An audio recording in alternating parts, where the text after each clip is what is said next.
his sixth deportation.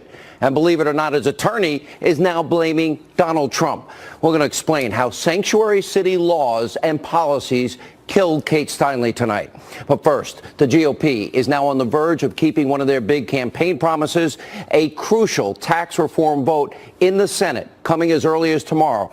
This important piece of legislation, while not perfect, it will bring jobs back to America, it will slash rates for corporations, for middle-class Americans, increase take-home pay for millions of American men and women. But predictably, the obstructionist left is now playing class warfare politics, of course, with your paycheck. We'll explain in detail. Also breaking tonight, it is a nightmare over at NBC News. Their star anchor, Matt Lauer, fired after disturbing claims of sexual misconduct. Tonight, the question: what did NBC executives know? What did other hosts know? And when did they know it? It also appears the chaos over at the Peacock Network is really getting to liberal Joe Scarborough. He is now lashing out at President Trump like never before. We will show you his complete and total emotional national meltdown. Plus, new sexual misconduct allegations against Senator Grope himself, Al Franken. And there are growing calls for Democratic Congressman John Conyers to resign, including one of the biggest flip-flops in political history from Nancy Pelosi. All of that in tonight's important breaking news opening monologue. Our top story, sad breaking news tonight in the Kate Steinle murder case. The illegal immigrant, Garcia Zarate, who killed Kate Steinle on that pier in San Francisco, was acquitted just a short time ago of murder and manslaughter charges before he shot Steinle. Now, get this. He was released from a San Francisco jail despite a federal request that he be held for his sixth deportation. He already had 7 prior felony convictions. Let me tell you something the mainstream media will never tell you tonight. It was San Francisco sanctuary city policies that killed Kate Steinle. They did not obey the law. They followed these ridiculous liberal policies, and because of their stupidity and their, quote, form of justice and caring more about the rights of illegal convicted felons, tonight, Kate Steinle is dead, and her family has received no justice. Here's the attorney for the illegal immigrant right after the verdict, taking a shot at the president? Really? For those who might criticize this verdict, there are a number of people that have commented on this case in the last couple of years. The Attorney General of the United States, the President and Vice President of the United States.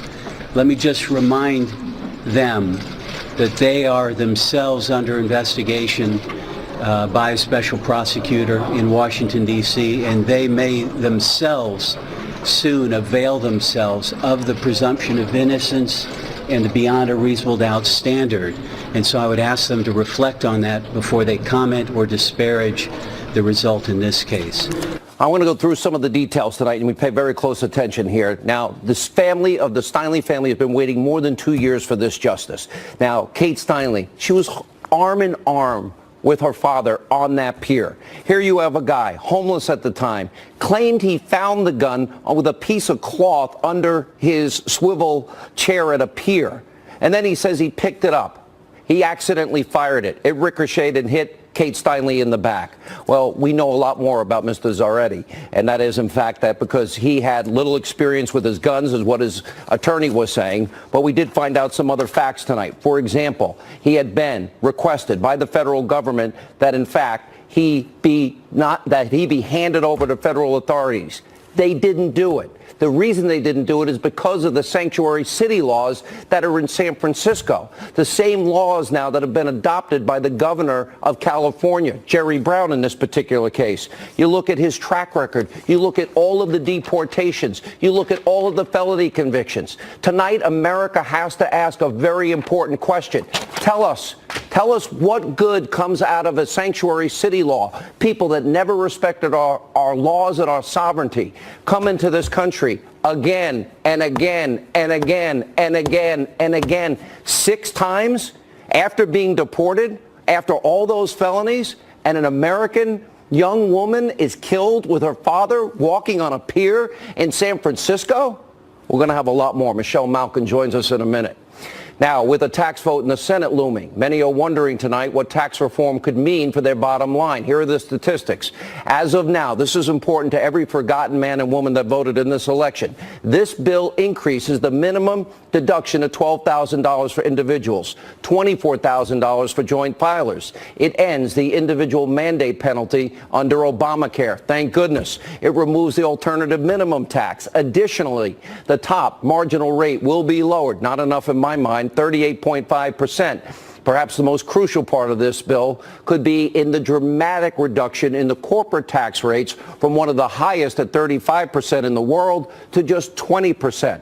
And of course, the 10% tax on repatriation for multinational corporations, foreign cash. That means trillions potentially coming into this country and factories and manufacturing centers being built for the forgotten men and women in poverty, out of work. Now, the question is, what does this mean for you? Here are some examples the mainstream media will not show you. According to estimates, a middle-income family of four with around $70,000 in earnings, they can receive up to an estimated 60% tax cut. A single parent with around $40,000 in earnings will likely see at least a 50% reduction in their taxes. This is real money in hardworking Americans' pockets. No, the bill's not perfect. I would have preferred dramatic across-the-board cuts like in the Reagan era, but it is an important starting point, lowering the corporate rate, spurring economic growth for decades, hopefully, to come. You listen to the gloom and doom of Democrats, this bill will destroy the middle class and end America as we know it. Watch the petty display of predictable class warfare from earlier today. It's astounding.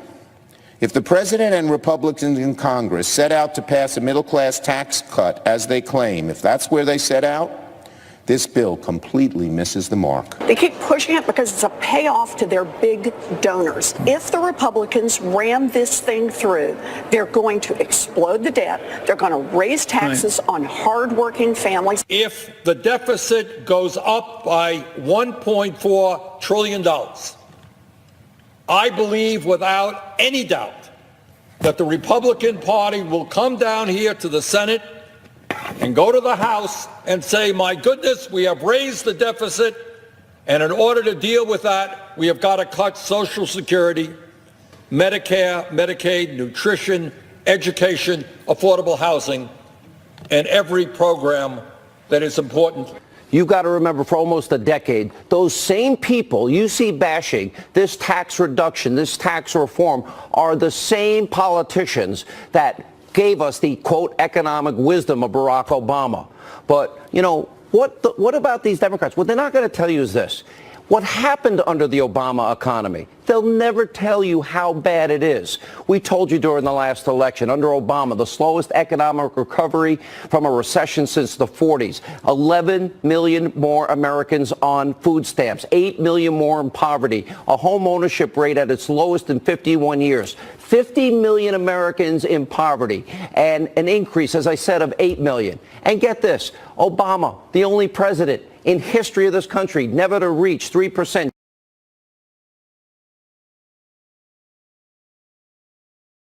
GDP growth in the country. Meanwhile, since President Trump was elected, third quarter GDP just yesterday was revised upward 3.3%, the highest rate in 3 years. In October, 261,000 jobs were created, nearly 2 million now since President Trump was elected. Unemployment, a 17-year low. Consumer confidence, 17-year high. Median existing home prices for all housing types in October 2017, up 8.7% since January. The stock market today, another record, all-time record. Based on that alone, who do you trust? The Obama sycophants that gave us these failed policies? Their cohorts in the liberal media? Their friends on the left side of the aisle? They want this bill to fail when they failed all of us for 8 years? Or what about this president that has literally put confidence in the heart of American corporations by getting rid of Obama regulations and red tape? We now have seen what economic growth could mean and what an economic turnaround could be. This bill must pass. Our economic future depends on it. We're going to discuss the tax bill also later on the show and also bring you a vote In fact, we'll update you any votes that happen in the Senate throughout the night. Now we turn our attention also to the ongoing nightmare that is NBC News today. It has been 1 day since Today's Show host Matt Lauer was abruptly fired. Now multiple women have come forward with shocking allegations of sexual misconduct and abuse against the longtime morning host. Some of these allegations include exposing himself to a staffer, demanding that she perform a sex act, giving an adult toy as a present along with a note suggesting that it be used in front of him. And one instance where Lauer summoned a married staffer to his office where he had sex with her until she passes out. And then Lauer reportedly took the woman to see a nurse. Earlier today, Matt Lauer has issued an apology with a caveat stating that some of the allegations are, quote, untrue or mischaracterized.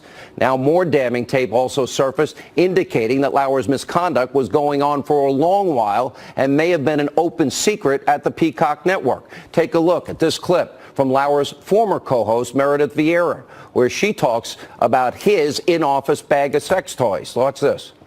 I have to say, I went into your office once. Do you remember this? Yeah. Snooping, and you had a huge bag of sex toys, and do you remember this? Oh, wait a minute. Yes, you did. Wait a minute. In your closet. Wait a minute. You did. Okay, can we You had a explain what big- happened? Because Okay. you were there. We had a guest on the show who was what was she, a sex therapist? And so when she left, I think you did the segment, I didn't. And when she left, she gave each of us a shopping bag of stuff. I didn't get a bag of True stuff. story. Also this clip, Matt Lauer, an awkward interview with Anne Hathaway where he obsesses over a, quote, wardrobe malfunction. Let's take a look. Anne Hathaway, good morning. Nice to see you. Morning, Matt. Seen a lot of you lately. Sorry about that. You were. I'd be happy to stay home, but the film. Let's just get it out of the way. You had a little more wardrobe malfunction the other night. What's the lesson learned from something like that, other than that you keep smiling, which you always do? Well, it was obviously an unfortunate incident. Yeah, so let's get back to One of Les the Mis. most creative turns of a question I have ever heard. And earlier today, a reporter from Variety told CNN that Matt Lauer's behavior was well known by NBC employees. Take a look. High-level executives were told about his behavior, both current and prior. Our sources say it wasn't even considered a secret. It was known by many employees at the Today Show, including some employees that have gone on television and said publicly we had no idea. According to our reporting, some of the other personalities and on-air personalities were aware of these allegations. According to our sources, the co-anchors were aware of some of these allegations. And so they're having trouble reckoning what some of these anchors said in private conversations versus what was said on TV yesterday. Current anchors or former anchors? Both. This isn't the end of the story, no. We believe that there will be more women coming forward, and we believe there will be more evidence about who knew what when that will come out in the reporting in the days to come. Okay, what did the folks at NBC know? When did they know it? NBC News Chairman Andy Lack is, quote, deeply saddened by this turn of events, but are Lauer's actions really a turn of events or just business as usual for the embattled former morning host? And then there's the current fake news CNN chief, Jeff Zucker. He served as the head of NBC News during many of Lauer's allegations of misconduct. Zucker's now saying that, quote, I didn't know this, Matt. So was Zucker in the dark, or did he turn a blind eye? These allegations against Matt Lauer, they need to be investigated fully. But if true, those who knew about this and possibly enabled this behavior should be called out. Now, with allegations abounding, well, all of the stress at NBC News seems to be getting to crazy liberal Joe Scarborough, especially after Trump made this accusation in a tweet. So now that Matt Lauer is gone, when will the fake news practitioners at NBC be terminating the contract of Phil Griffin? He runs MSNBC, the conspiracy network. And will they terminate low ratings Joe Scarborough based on the unsolved mystery that took place in Florida years ago? Investigate. Well, earlier today, liberal Joe had a complete mental and emotional breakdown on national television. Watch. We are facing a showdown with a nuclear power, and you have somebody inside the White House that the New York Daily News says is mentally unfit, that people close to him say is mentally unfit, that people close to him during the campaign told me had early stages of dementia. When is this the right time to talk about a mentally unstable president in the White House and a nuclear showdown with another unstable madman in North Korea. Everybody around Donald Trump knows he's not stable. Everybody around Donald Trump knows he's not stable now. Kelly. Everybody. I know for a fact that's not true. By the way, now we have Dr. Liberal Joe. He's diagnosing on television in the morning. Now, instead of worrying about a nuclear holocaust with North Korea, maybe Liberal Joe, maybe he should worry about getting his emotions in check and not letting this obsessive, compulsive, nonstop hatred of President Trump send him over the edge. Joe, you need help. There's a lot more in terms of serious news that you should be covering. By the way, no one should worry that Liberal Joe and his allegations, by the way, and his friends in the Democratic Party, well, maybe, Joe, you should be asking questions about that because the Senate Ethics Committee has now opened a preliminary inquiry into the groping allegations against Senator Al Franken.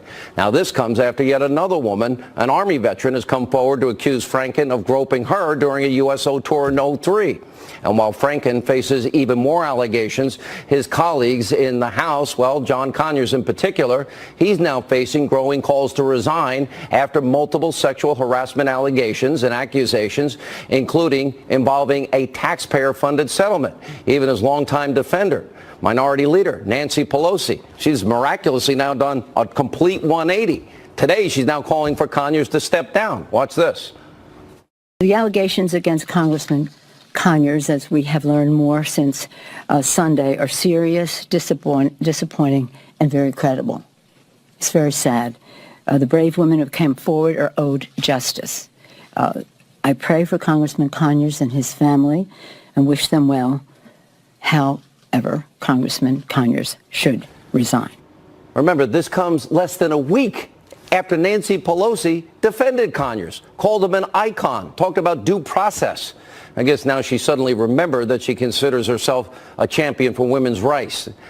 And meanwhile, John Conyers, who is now hospitalized with stress-induced symptoms, apparently, is remaining defiant. He's still denying the allegations. Earlier today, his lawyer fired back at Pelosi. Watch this. It is not up to Nancy Pelosi.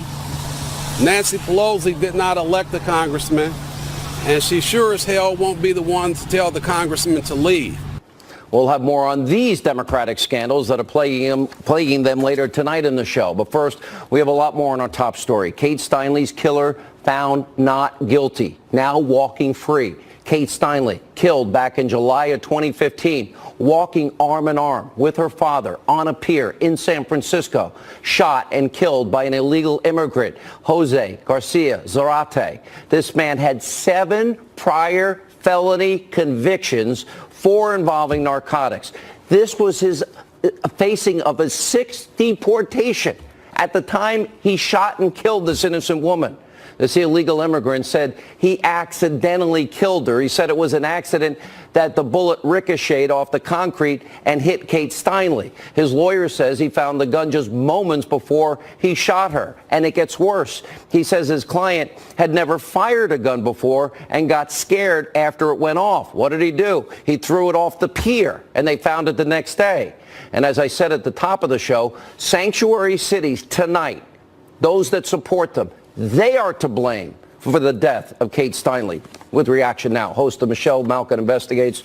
Michelle Malkin, you look at all of this in detail, all of this here. This guy, 6 deportations he was facing. The federal government said to San Francisco, turn this guy over, and they refused to obey the law. Sean, my outrage is laden with melancholy because I have reported and investigated on so many of these cases over the last 25 years, and there has been so little, if any, accountability for people in the federal, state, and local government who have blood on their hands. Kate Steinle and her family never wanted or wished for the publicity that they've gotten, the pain that they've suffered, and the fact that they have no choice but to be front and center in the headlines as they suffer as a result of this verdict. This really is, I think, a damning indictment of so-called San Francisco values. Where is Nancy Pelosi tonight? Where has she been for the last 25 years? This is her city, and it is her open borders policies that have haunted so many innocent people and innocent lives in San Francisco. And it is the conversion of America into a sanctuary nation instead of a sovereign nation that has endangered us. And it is one of the primary reasons that President Trump was elected in the first place, because people made a choice after seeing this fork in the road, after seeing both political parties, Sean, both Republicans and their big business donors and Democrats and their identity politics grievance mongers who don't care about the rule of law in this country, and the collusion between those two things that have created sanctuary policies and a sanctuary nation that still exists to this day. When will the city and county sheriff in San Francisco and that mayor and the governor ever be held accountable for the deaths as a result of bloody open borders? He spent much of his life, adult life, behind bars. 6 times, as I said, he was going to be taken out. He actually said once he had aimed at a sea animal. He said another time that it fired when he stepped on it. I've been a pistol marksman since I'm 11 years old. Guns do not go off by themselves. There can be accidental shootings, a sea animal, and then you change your story. Here, there's a word for that. That's called lying. That's called, yes. They're not even close to being the same story. That's right. It strains credulity, the story that the defense attorney told. And let me get back to him in a moment with his comments after the verdict, which were absolutely disgusting, some of which you showed. But the idea that he simply happened upon this weapon and it was, oopsie, an accident, when there were witnesses that testified at the trial that they saw him twirling the gun around recklessly beforehand and then scurrying away when the police were looking for who it was that caused Kate Steinle to fall to the ground and be shot in the back when she was, as you said, walking arm in arm with her father on a happy day. The idea that this defense attorney now is politicizing this verdict and rubbing salt into the wounds of Kate Steinle's family, it's disgusting. And it shows you the mentality, I think, that probably infected much of the jury. Did you know, Sean, that any discussion of immigration policy and Jose Zarate's 5 prior deportations, the detainer that was ignored by city and county officials, the pending 6th deportation, the 7 felony convictions, including 4 narcotics convictions, none of that was allowed to be presented to the jury. No wonder they ended up with the verdict they did. All right, Michelle Malkin, the federal government had requested, and thank you for your time tonight, requested that when he was released from the San Francisco jail that he be handed over to the federal government. The sanctuary city laws prevented them from doing that. This was his 6th deportation. How do you get back in the country? Because of wide open borders. He spent 46 months in jail. The feds requested that he be handed over so he can be deported again. And in the process, an innocent woman is dead. Huge breaking news tonight. We have a lot to cover. We'll have a live report from San Francisco on Kate Steinle's killer being set free. More on the looming showdown on Capitol Hill. The latest out of NBC with Matt Lauer. Stay with us. Tonight, heartbreaking news for the family of Kate Steinle. The illegal immigrant responsible for Kate's death was found not guilty of murder, not guilty of involuntary manslaughter by a jury earlier tonight. Here on the ground in San Francisco with us with the very latest is Claudia Cowan. Claudia, one of the things that just stands out at me more than anything else, he said he was aiming at a sea animal. And then he claimed later that he stepped on it. The defense certainly made much out of Mr. Zarate's conflicting statements that he made to the media, that he made to the press, and they took issue with some of the police translations as well. So the defense did a great job, Sean, picking apart this sort of muddled confession and these statements about shooting at sea lions and stepping on guns and so forth. But what a stunning end here to this case that many had considered a referendum on illegal immigration and sanctuary city community policies. But at the end of the day, here in San Francisco, remember, this was a local murder case with mostly circumstantial evidence. And the fact that the defendant, a 45-year-old Jose Inez Garcia Zarate, was a multiple felon and deportee and who was protected by San Francisco's decision to refuse to comply with immigration officials, none of that was presented as evidence, and the jury was not allowed to consider any of that and not to consider any politics as well when they went in to deliberate. And they had deliberated about 30 hours when late this afternoon we got the word that they had reached a verdict and decided that Kate Steinle's death was in fact a tragic accident. And now we are hearing from Kate Steinle's family, Jim Steinle saying that they are, quote, saddened and shocked. Kate's brother, Brad, saying, quote, I'm not surprised. The system failed Kate from the start of the chain of events. Why would the verdict in this case be any different? But again, outside court, the defense team said, given the physical and the circumstantial evidence here, the jury made the right decision. By the way, Sean, the jurors quickly left after the verdict was read. They had nothing to say to reporters. I should mention that Garcia Zarate was convicted of being a felon in possession of a firearm, and that conviction does carry a sentence of 16 months, 2 years, or 3 years. The judge will make that determination at a hearing probably next month. But again, what a stunning end to this case and a big victory for the San Francisco Public Defender's Office. All right, Claudia, thank you. And the system did fail. The Steinle family joining us now with more. Salem radio nationally syndicated host Larry Elder, former Secret Service agent Dan Bongino. The idea that he could say, Dan Bongino, that he was aiming, the words aiming at a sea animal, in this particular case a seal, on the piers, if anyone's been out in San Francisco, and then say he stepped on it. Could that, this firearm, can this firearm go off by stepping on it? I understand the trigger is actually one that you really have to pull. You know, Sean, when I was a Secret Service agent, we used this firearm.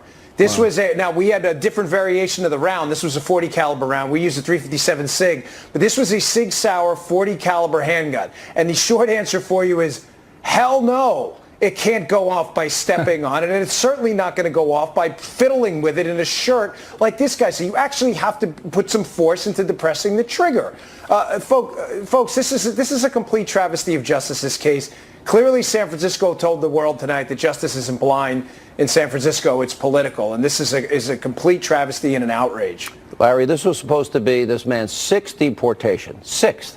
And then you had a federal request in to the San Francisco jail where he was being held for 46 months. They totally ignored it. They ignored the law. They did. And then because our borders are so wide open, he just could come right back in all these times. It speaks volumes. I say that those sanctuary laws and our weak borders killed this poor woman. Well, I agree with you 100%. Look, I didn't believe they were going to get a first-degree verdict or even a second-degree guilty verdict. I assumed it was going to be involuntary manslaughter. But the point is, he shouldn't have been here in the first place. He should have been deported. And by the way, California, the Bay Area has since changed their sanctuary city law. But if you were to apply that change to the same set of facts, he still would have been released and not deported. So California is still a sanctuary state. San Francisco is still a sanctuary city, and this person should not have been here in the first place, irrespective of the law and the facts of this particular case. Yeah. Let me go, if I can, back to Dan Bongino and talk about this. Does this impact the DACA debate? Does this impact the need, the necessity? The president ran so hard on building a wall, building a wall. Now we have plans in the process of being made. In other words, blueprints for what the wall is going to be. Does this finally motivate Congress to secure the borders so that somebody can't come back 6 separate times? You know, gosh, Sean, I really hope so. I mean, it's a troubling night. I mean, I feel for the family. This is just a really unbelievable human tragedy. But think about what happened. We have a guy in the country illegally 5 times. He admitted to being on drugs. He admitted to at least firing the weapon. He disputes how, right? He admits to running away. He's caught on video, Sean, running away on video. He then throws the gun into the San Francisco Bay, and then he gets in front of a San Francisco jury and is even acquitted, Sean, of involuntary manslaughter? I mean, How do you look the American people in the eye? I'm serious. If you're in that jury and say justice was done tonight to this woman who, by the way, Sean, her aorta was severed as a .40 caliber round went through her back and pierced her aorta. I mean, come on. If this doesn't change the debate, Larry, nothing will. I agree with what Dan's saying here. A 7-time convicted felon, 6 deportation this was going to be. And I just ask everybody that's watching TV tonight, put yourself in the place of this young woman or the parents or the family and the friends of this young woman that was, her life was gone, and we had every opportunity to make sure this convicted felon didn't come back in. But we didn't secure our borders, and the system failed by allowing him not to be handed over to the federal government that requested him based on what the law of the land is. Right. Well, Sean, I would hope this would be a wake-up call, but this is California. This is the same state where Jamil Shaw Jr. was shot and killed by an illegal alien who shouldn't have been in the country. And after that happened, after Kate Steinle happened, that's when the governor signed the sanctuary state bill. So these things were known, and they did it anyway. This is California. This is also the same state where O.J. Simpson butchered 2 people, a mountain of evidence, and got away with it. Robert Shaw, same thing, and got away with it. You never know what's going to happen before a jury. After the O.J. Simpson case happened, Sean, I stopped trying to predict what's going to happen. This man should not have been in the country in the first place. There shouldn't have been a trial in the first place because he shouldn't have been here in the first place. Thank you both for being with us. The system failed. This young woman failed her family. It did. It absolutely and I did. got our thoughts and prayers. I'd be devastated. Everybody should be devastated for them. Think if it was your family. When we come back, Tomi Lahren, Dana Loesch, Jessica Tarlov weigh in on the outrageous verdict in San Francisco. Also, we get White House reaction from Ed Henry. Also, quick programming note tomorrow morning. Don't forget, watch Kellyanne Conway. She's on Fox and Friends reacting to this Steinle verdict. More on Hannity when we continue. Fox News alert, illegal immigrant Jose Garcia Zarate found not guilty in the 2015 shooting death of Kate Steinle. Now, he was wanted for his 6th deportation. He shot Steinle on a pier in San Francisco before then running and tossing the gun into the bay, running from the scene of the crime. Earlier today, his lawyer sounded off on the president. This is outrageous. Watch this. For those who might criticize this verdict, there are a number of people that have commented on this case in the last couple of years. The Attorney General of the United States, the President and Vice President of the United States. Let me just remind them that they are themselves under investigation by a special prosecutor in Washington, D.C., and they may themselves soon avail themselves of the presumption of innocence and the beyond a reasonable doubt standard. And so I would ask them to reflect on that before they comment or disparage the result in this case. Joining us, radio talk show host with Radio America and author Dana Loesch, also Fox News contributors Tomi Lahren, Jessica Tarlov. Here's the fact. 6 times, this is going to be a 6th deportation. They wouldn't hand him over to the federal government who had requested that they hand this man over. Did this sanctuary city law kill Kate Steinle? Well, the illegal immigrant himself is the one who killed Kate Steinle. Certainly the sanctuary city policy allowed him to stay here, and I think that there will be a sea change in this. We saw it in Virginia with the race. Ralph Northam came out against sanctuary cities. I believe it was key in him winning that race. Could you say without sanctuary cities, in all likelihood, Kate Steinle would be alive tonight? Without the San Francisco sanctuary city policy and the way that people there, she was 32, 33 years old. Yes, I imagine she would be alive. Borders are so porous that a man can sneak back in a 6th time or 7th time? There are, but we know that we have a net outflow of the country. So do you now want to build the border wall? No, I will never want to build a border wall because it's ineffective. If you want to put more border agents there, say that to Bibi Netanyahu. Bibi Netanyahu swears it has changed Israel. I've seen it up close. Israel and the United States are very different. Our borders are different. Go with the gang of 8. I do not believe that. There are a number of Republicans who don't believe that. If you talk to Republican congressmen in Texas, they say that is not the case. You want to put more agents there, I'm fine with that. Let me go to Tomi Lahren. Tomi, your thoughts? Well, to answer Jessica's question there, physical barriers work, and that's why Democrats don't like them. But Democrats are going to be put in a very interesting situation now. They're going to have to choose between illegal immigrants and the American people. And I'm anxiously awaiting, the response of the Democratic Party. because I think it's going to really help us in 2020. Dana, like you, I've been using firearms since I'm young. He said he was aiming this at a sea animal, and then it became I stepped on it, and then it did ricochet and hit Kate Steinle in the back. This particular Sig Sauer, it's not one that I fired. I was wondering if you have. I have, and I thought what Dan Bongino said earlier was pretty spot on. I thought that the defense was moronic on this, and I realized that, Sean, that there are certain things that the jury saw that we, the people, didn't see. But I do find it interesting that the same people who want to look at ballistics and forensic reports as it concerns ballistics, they ignored that in the Mike Brown case. Look, and for the lawyer to also invoke Donald Trump and then falsely also say that there's some sort of, that there's an investigation that was based on Kremlin propaganda which substantiated a FISA warrant, I thought was bizarre. This is moronic. People in California are not protected. The courts have said that there is no justice, no peace for the law-abiding. Those who break the law and enter illegally are given preference over law-abiding Americans, and California has now declared itself to be a dangerous state, Sean. California has decided that it wants to make it virtually impossible for law-abiding Americans to be able to choose their pro-choice right of self-defense, you know, the feminist equalizer, a boomstick. But if you're an illegal alien and you are in that state being protected by it as a sanctuary state, well, then you're afforded all of the luxuries of American citizens, including rights that we have sacrificed for, due process, and you're given a slap on the wrist that this wasn't even involuntary manslaughter is an affront to due process. It's an affront to justice and all the law-abiding citizens in California. This is shameful. This system failed on so many different levels.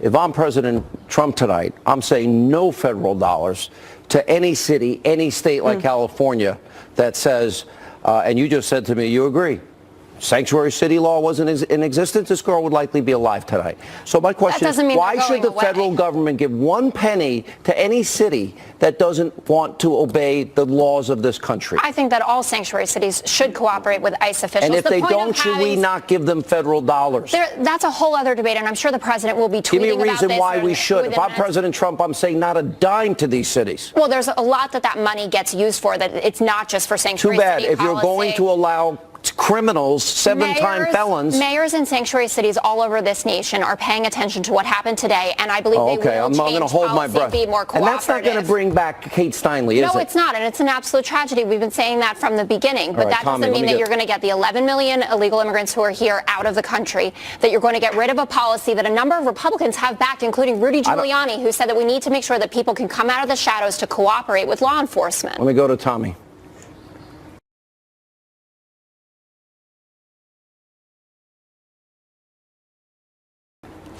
Well, as someone that is actually residing in California right now, I can say as a young woman living in California, this sends a very clear message to me, and that is illegals are protected in this state and Americans are not. And these, I think that Jessica, her heart is probably in the right place, but anytime that you defend sanctuary cities, especially after this verdict has come out, I have to ask you, why would you still defend a policy that is harboring criminals? That's the end of the discussion. It's not, oh, there's a lot to look at here. It's not the end of the discussion.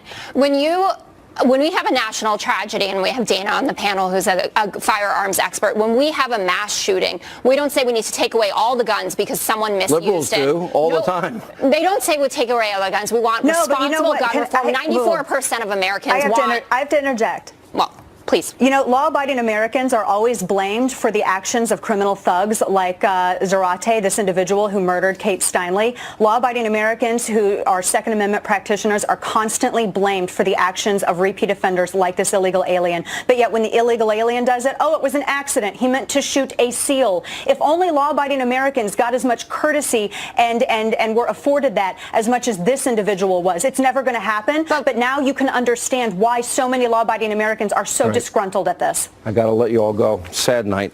Yeah. Thoughts and prayers with this family. This system failed this family and this young girl.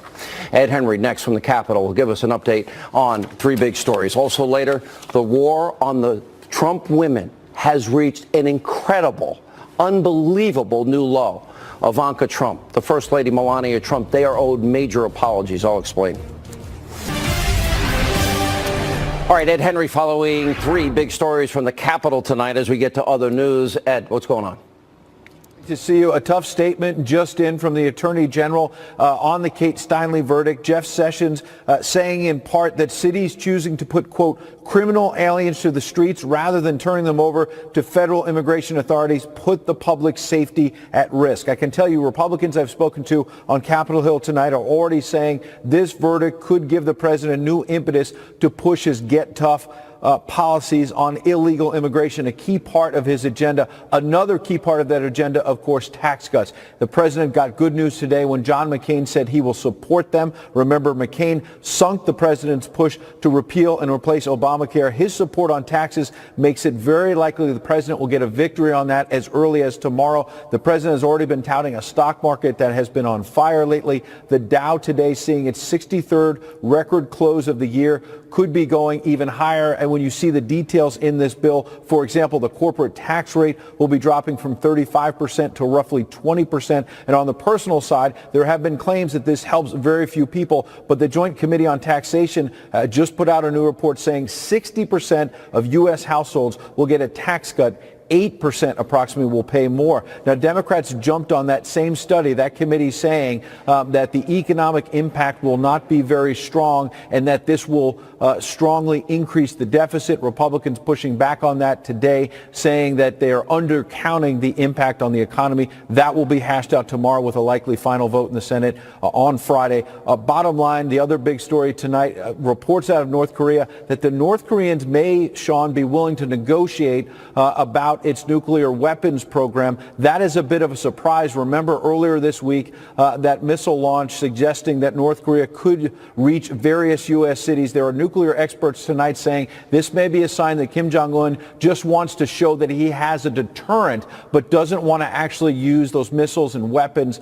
as an offensive weapon against the U.S. and others. Remember, President Trump has said he does not want to negotiate with Kim Jong-un. But this sign tonight that maybe the president's tough rhetoric has been working with North Korea might lead him to the table, Sean. It sounds to me like Kim Jong-un doesn't want to be obliterated, which would have to happen. There's not a lot of good options there. Ed Henry, thanks for being with us. Joining us now with more reaction, White House Senior Advisor for Strategic Communications, Mercedes Schlapp. Mercedes, when you look at the 60+% of Americans that are going to see a significant reduction in their taxes, by the way, because I live in a liberal state like New York, I'm not one of them, because state local taxes no longer deductible. But really, all these years, states like Florida, Texas, no state income tax, have kind of been subsidizing these big spending, big taxing liberal states like California and New York, right? Right. I mean, you got to think about what the president here is committed to, and he's committed to ensuring that middle-class families receive a tax cut. And that was one of his primary focuses, in addition to making sure that they simplify the tax code and also to ensure that they reduce the corporate taxes. As you know, when you lower those corporate taxes, Sean, the benefits, many of them go to the American worker. You're starting to see actually investments building in factories. You're starting to see communities that are going to be revitalized, because when you have more of these investments, more of these corporations coming back to the United States, not planting themselves out in other countries, but really coming back to what we call the American model, it's a huge benefit for these communities that have really been strangled under what we would call so much regulation under the Obama years, not enough economic growth. And what are we seeing? We're seeing consumer confidence up, businesses optimistic. And so there's really this sense, as President Trump has said, the rocket fuel economy, where you're really going to see by year 10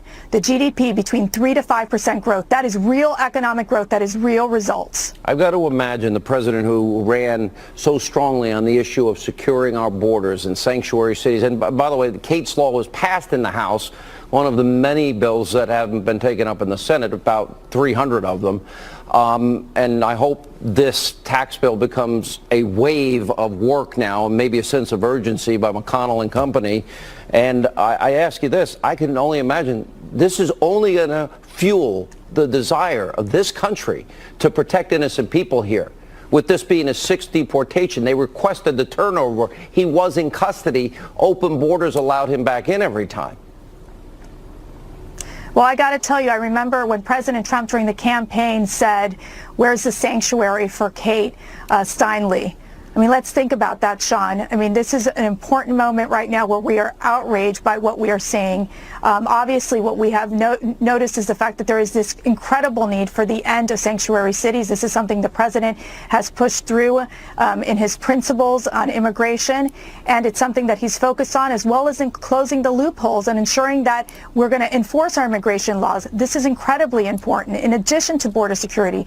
Why? Because when you look at these jurisdictions, they refuse to hand this criminal alien over to the federal authorities, and the cities didn't honor an ICE detainer. What happens there is that you have innocent lives lost, innocent blood shed, and because of that, Kate is not going to be with her family during Christmas, and that is why the president, his primary focus is to ensure the safety of the American people.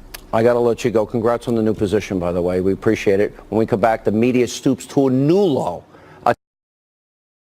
attacking Melania, Ivanka Trump. Where do you see this? It's outrageous.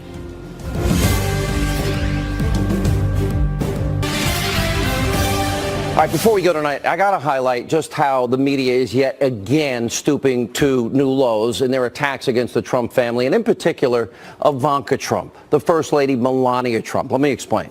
So the White House, earlier this week, they released a photo of the First Lady, Melania Trump, decorating the White House for Christmas. And instead of complimenting on how beautiful everything looked and the effort that was put in, well, what does the far left hate Trump media do? They attack the First Lady. Look at this. The Daily Beast, step inside Melania Trump's nightmare before Christmas. These people are vicious. Then the media goes after Ivanka Trump.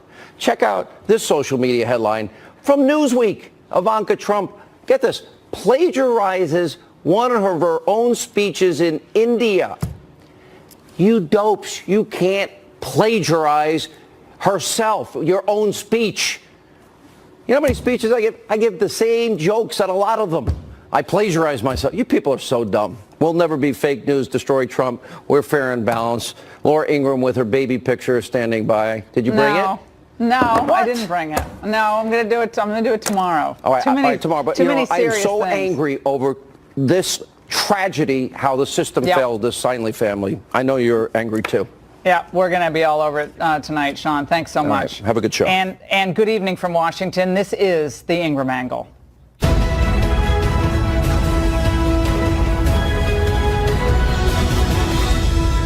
Let's get right to our top story tonight. A stunning verdict out of San Francisco. A 5 times deported illegal alien with 7 previous felony convictions was found, believe it or not guilty of murdering 32-year-old Kate Steinle on July 1st, 2015.